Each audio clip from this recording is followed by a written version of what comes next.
মুসা আলাইহিস সালাম ফেরাউনের বাবুর্চিকে এক থাপ্পড় মারলেন রেগে মেগে। উনি থাপ্পড় মারছিলেন আদব শিক্ষা দেওয়ার জন্য, কিন্তু বেচারা সাথে সাথে মরে গেছে। উনি মারছিলেন আদব শিখানোর জন্য, বেচারা যে মরে যাবে মুসা আলাইহিস সালাম জানতেন না। এখন দেখে সর্বনাশ, সেটা তো মরে গেছে, অক্কা পাইছে। উনি দিলেন দৌড়। মুসা আলাইহিস সালাম দৌড়াতে দৌড়াতে প্রাণ ভয়ে চলে গেলেন আরেক সীমান্তে, মিশর ছেড়ে আরেক এলাকায়। যে দেখে কিছু লোক ধাক্কাধাক্কি করে তাদের উটগুলোকে পানি খাওয়াচ্ছে, আর দুইটা মেয়ে পাশে চুপ করে বসে আছে। উনি বুঝতে পারলেন মেয়েগুলো এই ইয়াং ছেলেদের সাথে ধাক্কাধাক্কি করে টিকতে পারবে না। উনি এগিয়ে গেলেন, বললেন তোমরা পানি খাওয়াবো ওটদেরকে? হ্যাঁ খাওয়াবো, আসো। উনি ওটগুলো নিয়ে সবাইকে সরিয়ে পানি খাইয়ে দিলেন, মেয়েরা চলে গেল।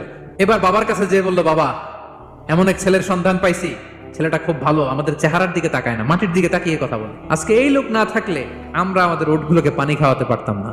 আর ভিনদেশী লোক আমরা চিনিও না। ইন্না খায়রা মান ইস্তাজারতাল খাবিয়ুল আমিন।